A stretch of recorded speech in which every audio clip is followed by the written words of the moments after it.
কি হবে, আমার ইনার সাইডের চিকে, আবার ভেতরের সাইডের অর্ধেক ঠোঁট, নিচের আর লোয়ার লিপে অর্ধেক ঠোঁট, তারপরে টাঙে কি টাঙের ব্লেডের মধ্যে আমি কি করব, রোল ওভার করবো। টাঙের মার্জিনালে আমি কি করব, 7 থেকে 8 বার যাবো, 7 থেকে 8 বার, এটা হচ্ছে নিয়ম, যা যাইতে না পারলে কোনো সমস্যা নেই। তারপরে ফাইনালি হচ্ছে হার্ট প্যালেটে।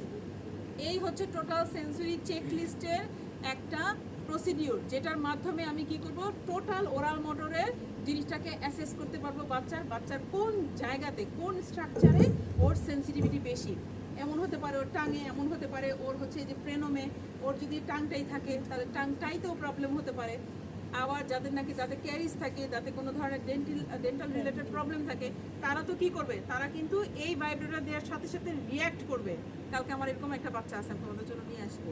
ওই বাচ্চাটা দেখবা যে মুখে হাতই দিতে দেবে না, ডাউন্সের বাচ্চা। কারণ কি, কারণ হচ্ছে ওর দাঁতের ব্যথা। দাঁতে ব্যথা থাকলে কিন্তু দাঁতে এই ভাইব্রেটর এগুলা কিছু ইউজ করা যায় না।